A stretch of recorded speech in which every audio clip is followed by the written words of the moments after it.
baby that was cast away, and revealed that he also had the ability to see the souls of the demons. Just then, both of them sensed the presence of another demon, and Hyakkimaru ran to slash its arm off, before jumping inside a well. Together with Muni, they began heading down the secret tunnels until they arrived at the priestess's room, and Hyakkimaru knocked her door down before she began revealing her true form. Immediately, Hyakkimaru attempted to launch towards her, but she knocked him away with her tail, and she released all of her arms towards him. After closing the distance, he penetrated her eyes with his swords, but the village chief restrained him in the last instant, and told the demon to run away. As soon as he slashed the cloak down, Hyakkimaru began chasing the demon throughout the forest, but Banai was able to trap him down with the bamboo sticks. Before she could kill him, the demon rung the bells of hell again, but Hyakkimaru disappeared when she looked back, and launched down from the sky to slash her head, eliminating her in that instant. As Banai revealed her hot form once again, she realized that one of the 12 demons failed in sacrificing him.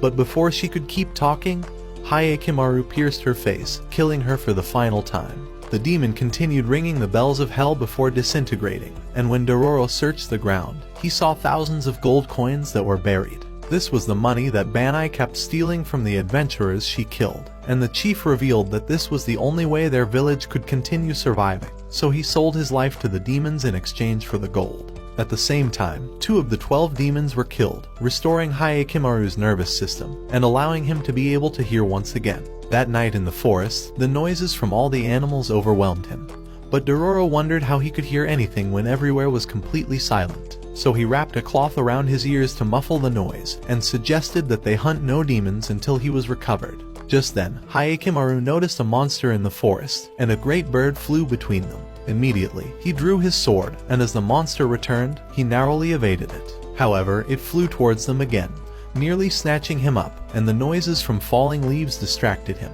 allowing the bird to knock him into the ground. As it returned, Hyakkimaru managed to slash it, but the bird tried carrying him away, and he utilized the opportunity to wound it. But as it returned to end him, Muni appeared at that moment and cut it to pieces in an instant. Just then, Dororo noticed that Hyakkimaru was spaced out and tried returning him to his senses, but he was pretty much dead on the inside. The following morning, as Hyakkimaru woke up, he began hearing a singing voice and followed it to the river. As he arrived, he realized that the singer was a girl, and the purity in her soul drew him closer to her. As he tried to touch her, she discovered he was blind, but he nearly passed out in her arms, and she noticed Dororo and Muni, thinking they were probably his companions. As they settled in an old abandoned temple, they realized that Hyakkimaru was very sick from his injuries, and Muni said he was probably starting to become a real human. As Mio arrived, she told them to stay until Hyakkimaru was recovered, and revealed half a dozen orphan kids she was caring for. Just then, the kids appeared before them, and Mio said they were survivors of the war. As Takibo decided to take charge, he commanded the others to leave, and told Mio to get some sleep before her night shift. Later that day, as Dororo decided to meet Takibo,